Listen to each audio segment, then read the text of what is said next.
Chapter 44, with Mahatma Gandhi at Wardha.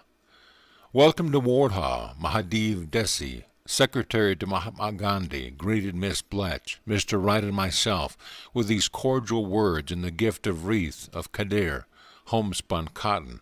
Our little group had just dismounted at the Wardha station on an early morning in August, glad to leave the dust and heat of the train.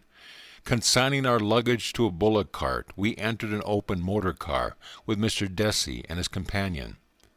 Baba Saheb, Deshmukh, and Dr. Pingle. A short drive over the muddy roads brought us to Maganvati, the ashram of India's political saint.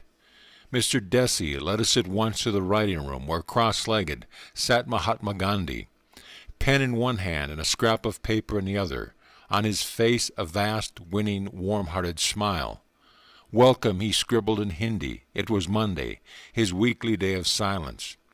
Though this was our first meeting, we beamed on each other affectionately. In 1925, Mahatma Gandhi had honored the Ranchi school by a visit, and had inscribed in its guest book a gracious tribute. The teeny 100-pound saint radiated physical, mental, and spiritual health. His soft brown eyes shone with intelligence, sincerity, and discrimination. This statement has matched his wits and emerged the victor in 1,000 legal, social, and political battles. No other leader in the world has attained the secure niche in the hearts of his people that Gandhi occupied for India's unlettered millions. Their spontaneous tribute is his famous title Mahatma, Great Soul. For them alone, Gandhi confines his attire to the widely cartooned loincloth, symbol of his oneness with the downtrodden masses who can afford no more. The ashram residents are wholly at your disposal. Please call on them for any service. With characteristic courtesy, the Mahatma handed me his hastily written note as Mr. Desi led our party for the writing room toward the guest house. Our guide led us through orchids of flowering fields to a tile-roofed building with latticed windows. A front yard well, 25 feet across, was used, Mr. Desi said, for watering stock. Nearby stood a revolving cement wheel for threshing rice. Each of our small bedrooms proved to contain only the irreducible minimum, a bed handmade of rope. The whitewashed kitchen boasted a faucet in one corner and a firepot for cooking in another. Simple Arcadian sounds reached our ears, the cries of crows and sparrows, the lowing of the cattle, and the rap of chisels being used to chip stones. Observing Mr. Wright's travel diary, Mr. Desi opened a page and wrote on it a list of satyagraha, vows taken by the Mahatma's strict followers, satragraphies, non-violence, truth, non-stealing, celibacy, non-possession, body labor, control of the palate, fearlessness, equal respect for all religions, swadeshi, use of home manufactures, freedom from untouchability. These 11 should be observed as vows in the spirit of humility. Gandhi himself signed this page on the following day, giving the date also, August 27, 1935. 2 hours after our arrival, my companions and I were summoned to lunch. The Mahatma was already seated under the arcade of the ashram porch, across the courtyard from his study. About 25 barefooted satyagrahis were squatting before brass cups and plates.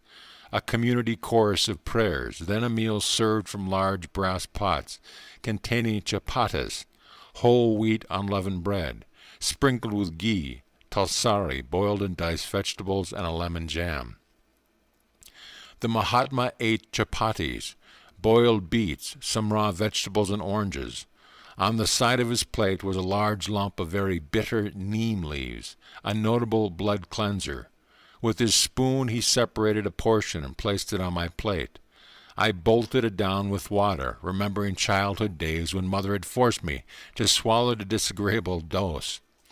Gandhi, however, bit by bit was eating the neem paste, with as much relish as if it had been a delicious sweetmeat.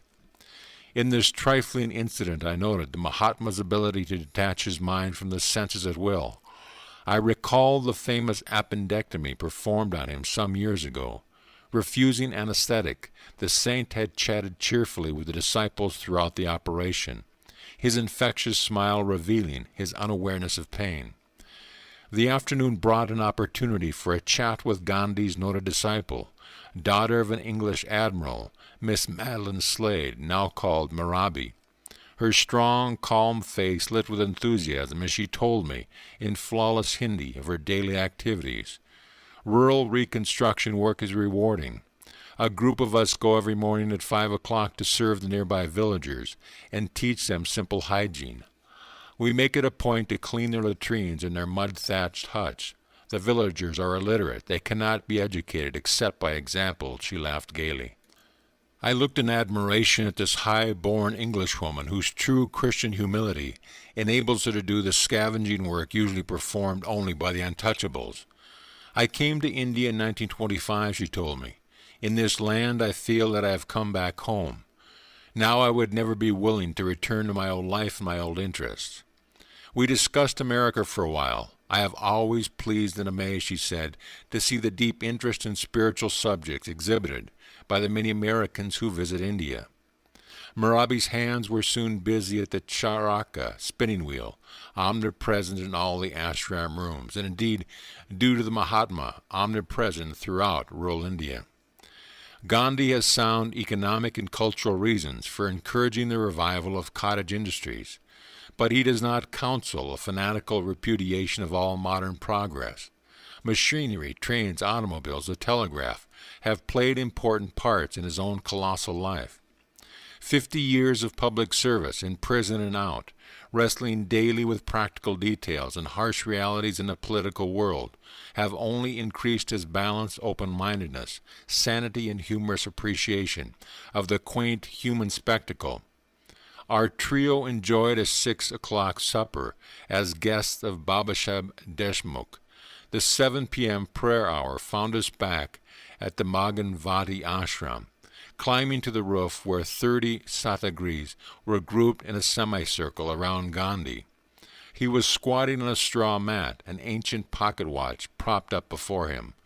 The fading sun cast a last gleam over the palms and banyans. The hum of night and crickets had started.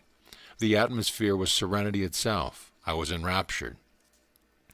A solemn chant led by Mr. Desi, with response from the group, then a Gita reading. The Mahatma motioned to me to give the concluding prayer. Such divine unison of thought and aspiration, a memory forever, the Wardhouse rooftop meditation under the early stars, punctually at 8 o'clock, Gandhi ended his silence. The Herculean labors of his life required him to apportion his time minutely. Welcome, Swamiji. The Mahatma's greeting this time was not via paper. We had just descended from the roof to his writing room, simply furnished with square mats, no chairs, a low desk with books, papers, and a few ordinary pens, not fountain pens. A nondescript clock ticked in the corner. On all-pervasive aura of peace and devotion, Gandhi was bestowing one of his captivating, cavernous, almost toothless smiles. Years ago, he explained, I started my weekly observance of a day of silence as a means for gaining time to look after my correspondence. But now these 24 hours have become a vital spiritual need. A periodical degree of silence is not a torture but a blessing.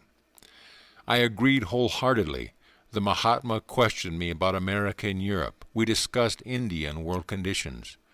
Mahadev, Gandhi said as Mr. Desi entered the room, please make arrangements at Town Hall for Swamiji to meet there on a yoga tomorrow night.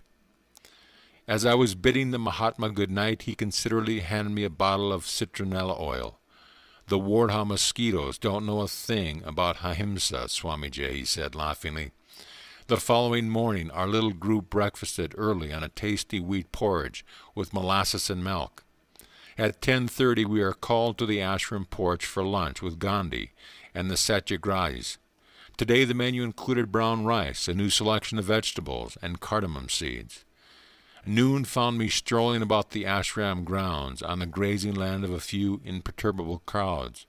The protection of cows is a passion with Gandhi. The cow to me means the entire subhuman world, extending man's sympathies beyond his own species, the Mahatma has explained. Man through the cow is enjoined to realize his identity with all that lives.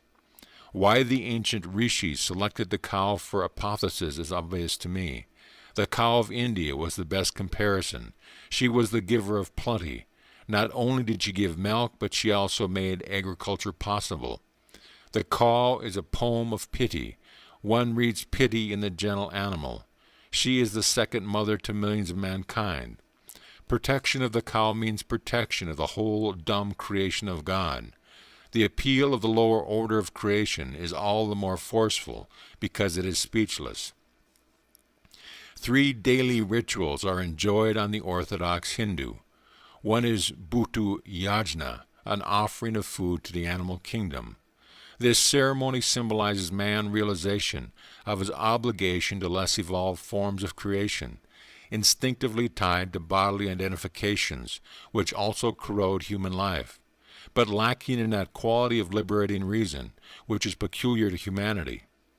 Bhuta Yajna thus reinforces man's readiness to succor the weak, as he in turn is conferred by countless solicitudes of higher unseen being. Man is also under bond for rejuvenating gifts of nature, prodigal in earth, sea, and sky. The evolutionary barrier of incommunicability among nature, animals, man, and astral angels is thus overcome by offices of silent love. The other 2 daily yajnas are Pitri and Nri. Pitri Yajna is an offering of oblations to ancestors as a symbol of man's acknowledgement of his debt to the past, essence of whose wisdom illumines humanity today. Nri Yajna is an offering of food to strangers, the poor, symbol of the present responsibilities of man, his duties to contemporaries. In the early afternoon I fulfilled a neighborly Niyanga by a visit to Gandhi's ashram for little girls. Mr. Wright accompanied me on the 10-minute drive. Tiny, young, flower-like faces atop the long-stemmed, colorful saris. At the end of a brief talk in Hindi, which I was giving outdoor, the skies unloosened a sudden downpour. Laughing, Mr. Wright and I climbed aboard the board and sped back to Maghavadi amidst sheets of driving silver, such tropical intensity and splash. Re-entering the guest house, I was struck anew by the stark simplicity and evidence of self-sacrifice which are everywhere present. The Gandhi vow of non-possession came early in his married life, renouncing an extensive legal practice which had been yielding him an annual income of more than $20,000. The Mahatma dispersed all his wealth to the poor. Sri Yukteswar used to poke gentle fun at the commonly inadequate conceptions of renunciation. A beggar cannot renounce wealth, Master would say. If a man laments, "My business has failed, my wife has left me," I will renounce all and enter a monastery. To what worldly sacrifice is he referring? He did not renounce wealth and love, they renounced him. Saints like Gandhi, on the other hand, have made not only tangible material sacrifices, but also the more difficult renunciation of selfish motive and pride of goal, merging their inmost being into the stream of humanity as a whole. The Mahatma's remarkable wife, Katsurabi, did not object when he failed to set aside any part of his wealth for the use of herself and their children. Married in early youth, Gandhi and his wife took the vow of celibacy after the birth of several sons. A tranquil heroine in the intense drama that has been their life together. Katsurabi has followed her husband to prison, shared his 3-week fast, and fully borne her share of his endless responsibility. She has paid Gandhi the following tribute. I thank you for having had the privilege of being your lifelong companion and helpmate. I thank you for the most perfect marriage in the world, based on Brahmacharya, self-control, and not on sex. I thank you for having considered me your equal in your life work in India. I thank you for not being one of those husbands who spend their time in gambling, racing, women, wine, and song, tiring of their wives and children, as a little boy quickly tires of his childhood toys. How thankful I am that you are not one of those husbands who devote their time to growing rich on the exploitation of the labors of others. How thankful I am that you put God and country before bribes, and that you had the courage of your convictions and a complete and implicit faith in God. How thankful I am for a husband that put God and his country before me. I am grateful to you for your tolerance of me and my shortcomings of youth, when I grumbled and rebelled against the change you made in our mode of living, from so much to so little. As a young child I lived in your parents' home. Your mother was a great and good woman. She trained me, taught me how to be a brave, courageous wife, and how to keep the love and respect of her son, my future husband. As the years passed and you became India's most beloved leader, I had none of the fears that beset the wife who may be cast aside when her husband has climbed the ladder of success, as so often happens in other countries. I knew that death would still find us husband and wife. For years, Kotzebue performed the duties of treasurer of the public funds which the idolized Mahatma is able to raise by the millions. There are many humorous stories in Indian homes to the effect that husbands are nervous about their wives wearing any jewelry to a Gandhi meeting. The Mahatma's magical tongue, pleading for the downtrodden, charms the gold bracelets and diamond necklaces right off the arms and necks of the wealthy into the collection basket. One day the public treasurer, Kotzebue, could not account for a disbursement of 4 rupees. Gandhi duly published an auditing in which he inexorably pointed out his wife's 4-rupee discrepancy. I had often told this story before classes of my American students. One evening a woman in the hall had given an outraged gasp. "Mahatma or no Mahatma," she had cried, "if he were my husband, I would give him a black eye for such an unnecessary public insult." After some good-humored banter had passed between us on the subject of American wives and Hindu wives, I had gone on to a fuller explanation. Mrs. Gandhi considers the Mahatma not as her husband, but as her guru, one who has the right to discipline her for even insignificant errors. I had pointed out, some time after Kotzebue had been publicly rebuked, Gandhi was sentenced to prison on a political charge. As he was calmly bidding farewell to his wife, she fell at his feet. "Master," she said humbly, "if I have ever offended you, please forgive me." At 3 o'clock that afternoon in Warda, I betook myself, by previous appointment, to the writing-room of the saint who had been able to make an unflinching disciple out of his own wife, rare miracle. Gandhi looked up with his unforgettable smile. "Mahatmaji," I said as I squatted beside him on an uncushioned mat, "please tell me of your definition of ahimsa." "The avoidance of harm to any living creature in thought or deed." Beautiful idea, but the world will always ask, may one not kill a cobra to protect a child or oneself? I could not kill a cobra without violating 2 of my vows, fearlessness and non-killing. I would rather try inwardly to calm the snake by vibrations of love. I cannot possibly lower my standards to suit my circumstances. With this amazing candor, Gandhi added, "I must confess that I could not carry on this conversation were I faced by a cobra." I remarked on several very recent Western books on diet, which lay on his desk. "Yes, diet is important in Satyagraha movement as everyone else," he said, with a chuckle. "Because I advocate complete continence for Satyagis, I am always trying to find out the best diet for the celibate. One must conquer the palate before he can control the procreative instinct. Semi-starvation or unbalanced diets are not the answer. After overcoming the inward greed for food, a Satyagrahi must continue to follow a rational vegetarian diet with all necessary vitamins, minerals, calories, and so forth. By inward and outward wisdom in regard to eating, the Satyagraha's sexual fluid is easily turned into vital energy for the whole body. The Mahatma and I compared our knowledge of good meat substitutes. The avocado is excellent, I said. There are numerous avocado groves near my center in California. Gandhi's face lit with interest. I wonder if they would grow in Wardha. The Satyagrahis would appreciate a new food. I will be sure to send some avocado plants from Los Angeles to Wardha, and added, Eggs are a high-protein food. Are they forbidden to satyagrahas? Not unfertilized eggs, the Mahatma laughed reminiscently.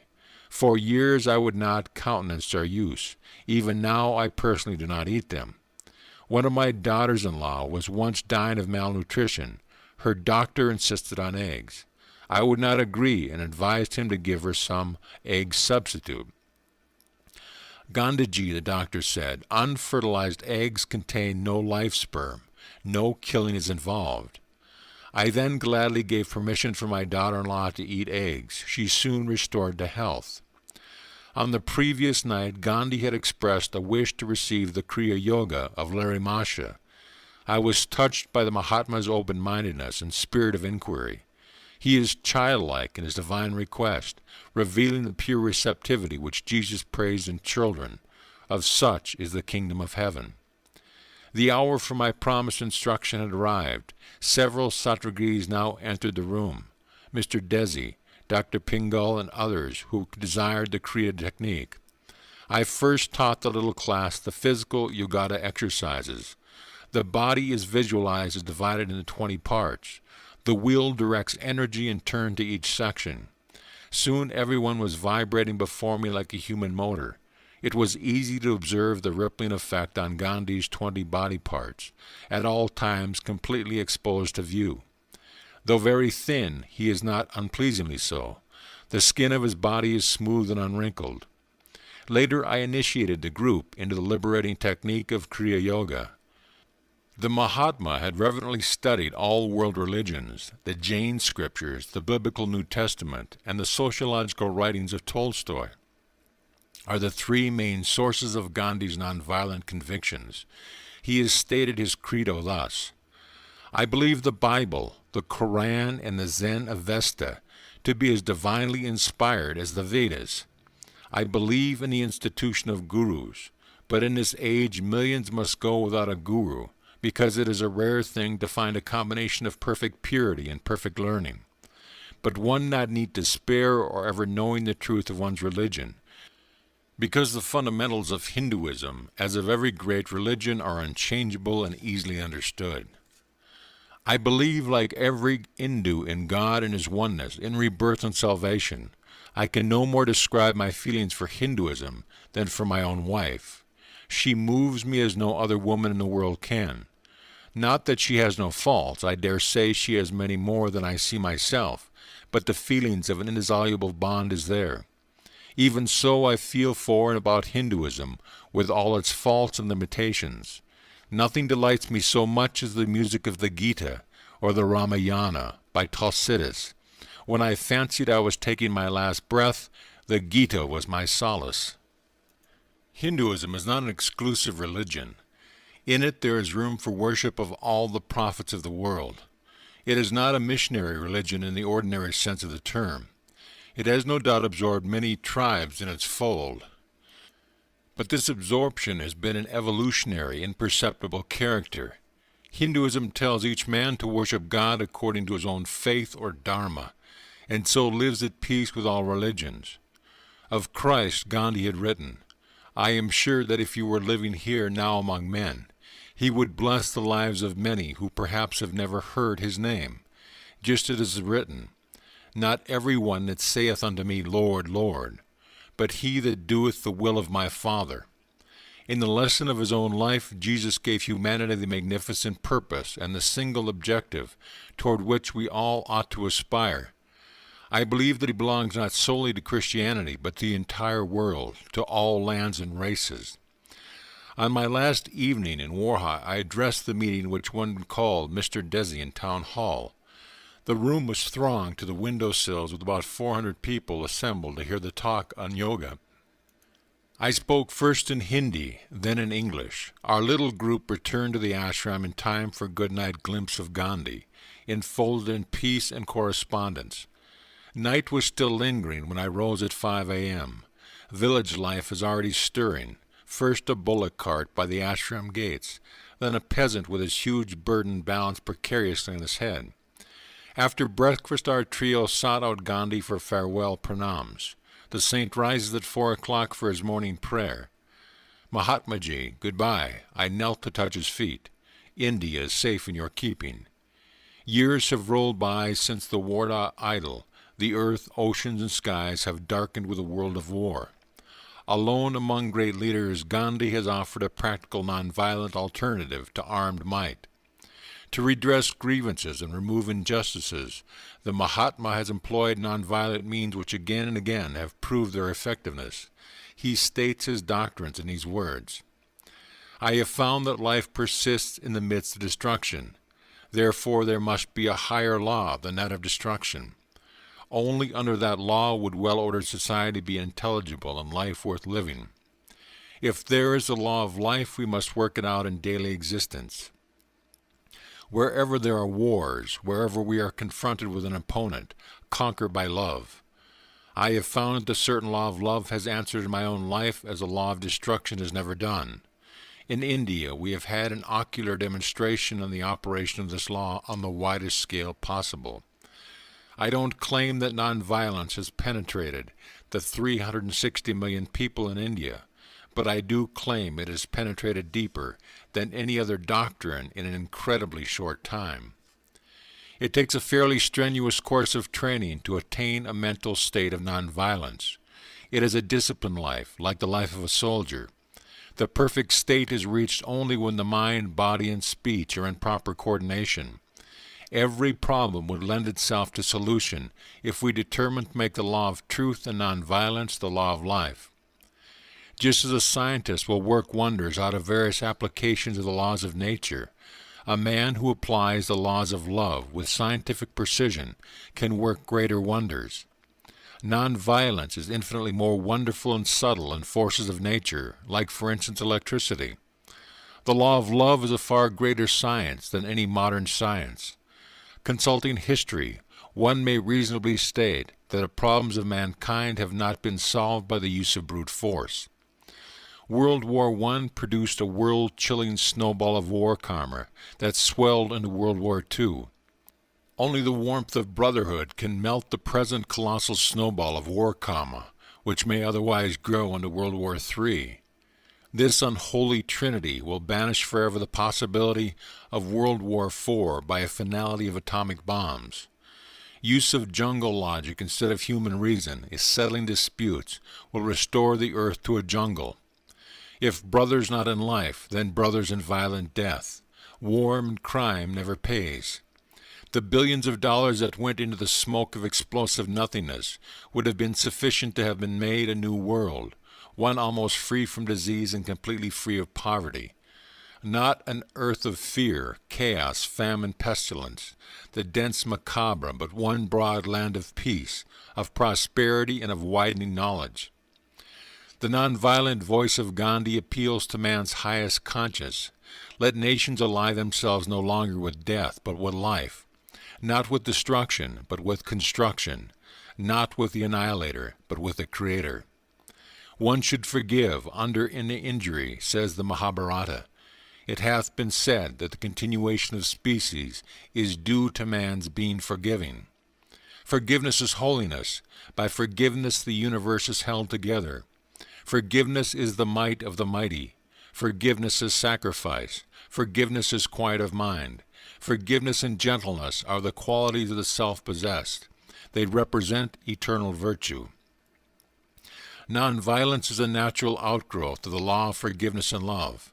If loss of life becomes necessary in a righteous battle, Gandhi proclaims, one should be prepared, like Jesus, to shed his own, not others' blood. Eventually there will be less blood spilt in the world. Epics shall someday be written on the India satragas who withstood hate with love, violence with nonviolence, who allowed themselves to be mercilessly slaughtered rather than retaliate. The result on certain historic occasions was that the armed opponents threw down their guns and fled, shamed, shaken to their depths by the sight of men who valued the life of another above their own. I would wait, if need be for ages, Gandhi says, rather than seek the freedom of my country through bloody means. Never does the Mahatma forget the majestic warning, all that take the sword shall perish with the sword. Gandhi has written, I call myself a nationalist, but my nationalism is as broad as the universe. It includes in its sweep all the nations of the earth. My nationalism includes the well-being of the whole world. I do not want my India to rise on the ashes of other nations. I do not want India to exploit a single human being. I want India to be strong in order that she can infect the other nations also with her strength. Not so with a single nation in Europe today. They do not give strength to the others. President Wilson mentioned his beautiful 14 points, but said, after all, if this endeavor of ours to arrive at peace fails, we have our armaments to fall back upon. I want to reverse that position and say, our armaments have already failed. So let us now be in search of something new. Let us try the force of love and God, which is truth. When we have got that, we shall want nothing else.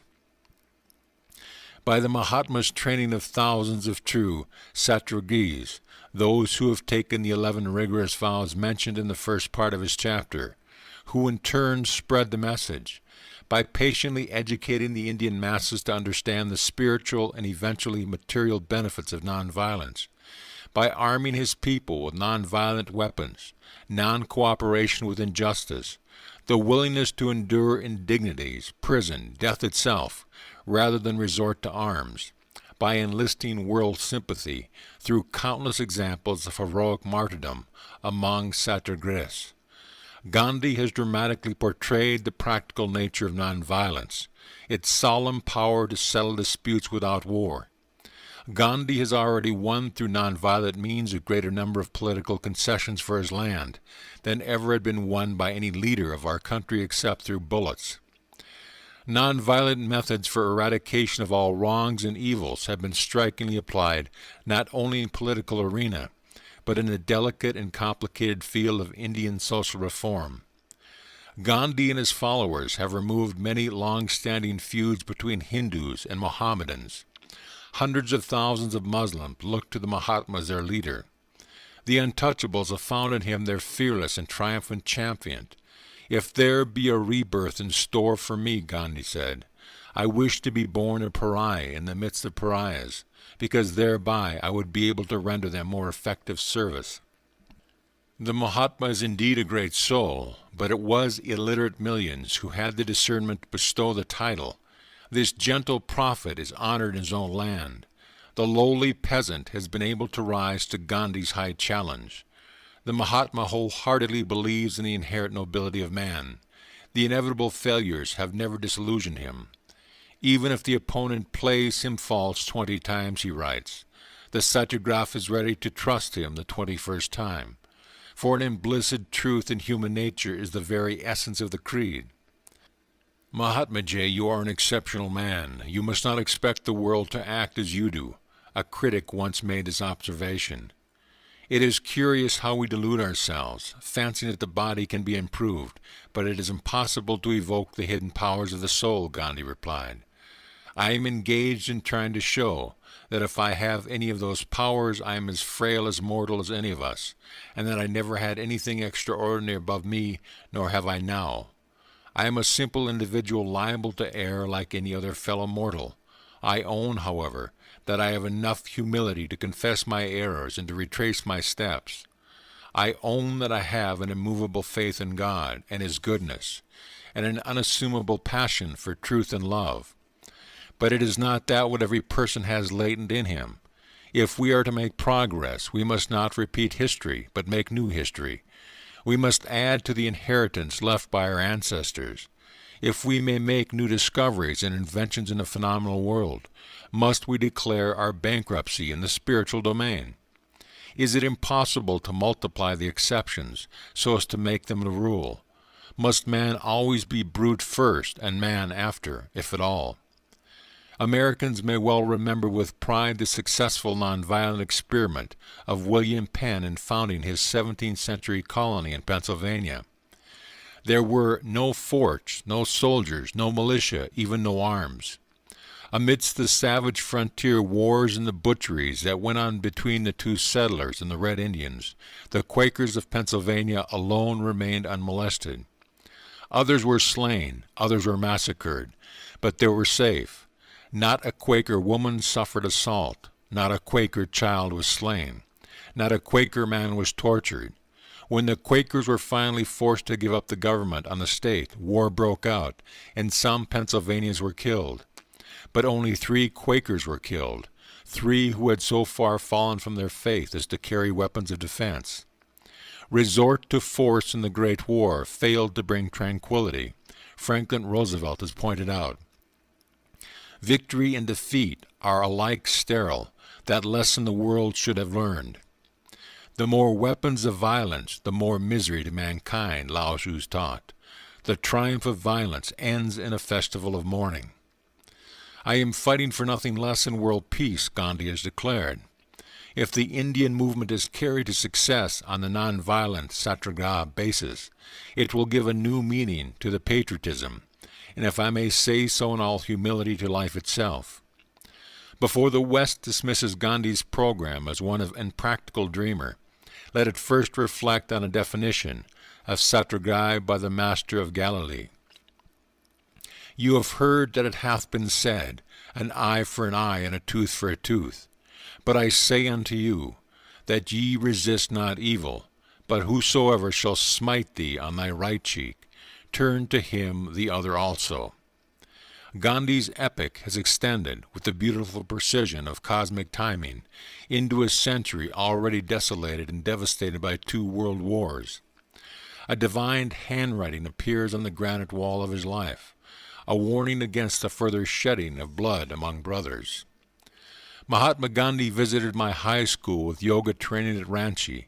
He graciously wrote the above lines in the Ranchi guest book. The translation is, "This institution has deeply impressed my mind. I cherish high hopes that this school will encourage the further practical use of the spinning wheel." Mohandas Gandhi, September 17, 1925. End of chapter.